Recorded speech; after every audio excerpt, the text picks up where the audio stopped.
సంగారెడ్డి జిల్లా జహీరాబాద్ నియోజకవర్గ ప్రజా ఆశీర్వాద సభలో పాల్గొన్నారు కేసీఆర్. ఈ సందర్భంగా కాంగ్రెస్ కు నమ్మి ఓటేస్తే కర్ణాటకలో గతే చేస్తారని, మన వేలుతోనే మన కన్నే పొడిపించే ప్రయత్నం చేస్తారని సీఎం కేసీఆర్ హెచ్చరించారు.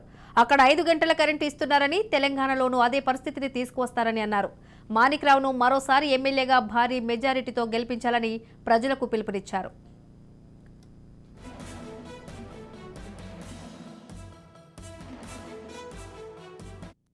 అంటే ఏం కావాలి సార్ అన్నారు.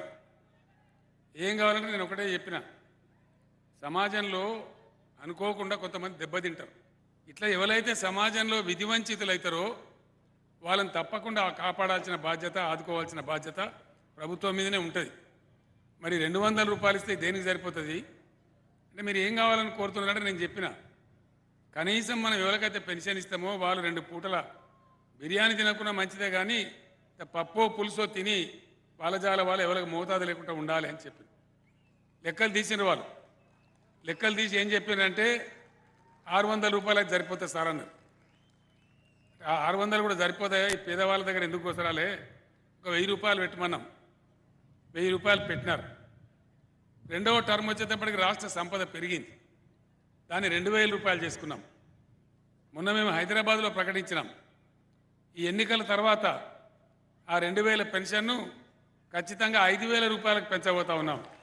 పల్లె దవాఖానా, నియోజకవర్గం అయితే 100 పడకల దవాఖానా, పట్టణం అయితే బస్తీ దవాఖానా, ఇవన్నీ కూడా అందుబాటులోకి వచ్చినాయి. అన్నీ మీ కళ్ళ ముందర ఉన్నాయి. ఇట్లా సంక్షేమ కార్యక్రమాలు అనేకం చేసింది బీఆర్ఎస్ ప్రభుత్వం. దాంతోపాటు రైతులు బాగుంటేనే గ్రామాలు మంచిగుంటాయి, దేశం బాగుంటుంది. రైతులు మంచిగుంటే అందరూ బతుకుతారని వ్యవసాయం బాగుపడాలని ఆలోచించారు. మీ దగ్గర సంగమేశ్వర్ వస్తూ ఉంది, కొద్ది రోజులలో మీకు కూడా వస్తుంది. ప్రాజెక్టుల ద్వారా, లిఫ్ట్ల ద్వారా ఎక్కడైతే నీళ్లు బారుతున్నాయో ప్రతి రాష్ట్రంలో పక్కనున్న కర్ణాటకలు కూడా వసూలు చేస్తారు. ఏ పార్టీ నడవడిక ఏంది, ఏ పార్టీ రైతుల క్షేమాన్ని కోరుతుంది, పేద ప్రజల క్షేమాన్ని కోరుతుంది అనేది ఆలోచించకపోతే మనని మనమే చెడగొట్టుకున్నట్టు అవుతుంది. వాళ్ళు ఏమంటారు రేపు, అవునే మేము కుల్లా చెప్పినాం 3 గంటలే కరెంట్ అన్నాం. ఇక 3 గంటల కరెంట్ ఇంకా వాళ్ళు చెప్పేది చూస్తే ఇంకా నయం ఉన్నది కథ. 3 గంటల కరెంట్ ఇస్తే మరి ఎట్లా పారుతుంది రాబాయ్ అంటే 10 HP మోటార్ పెట్టుకోండి రైతులు.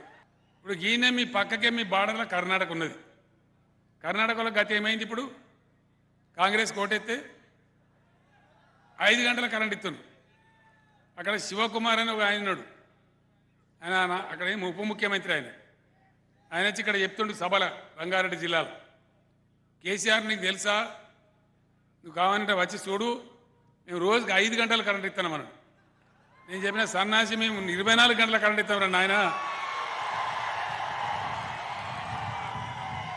అంటే మన కాంగ్రెస్ గెలితే మిమ్మల్ని కూడా కర్ణాటక గతే చేద్దామని చెప్తున్నారు వాళ్ళు, ఓపెన్గా చెప్తున్నారు. ఇప్పుడు ఏమవుతుంది, ఇలా మన ఏళ్ళతోని మన కన్నే పొడిపించే ప్రయత్నం చేస్తాను. జాగ్రత్తగా ఆలోచించాలని చెప్పి నేను కోరుతా ఉన్నా. ముఖ్యంగా బీఆర్ఎస్ నాయకులు,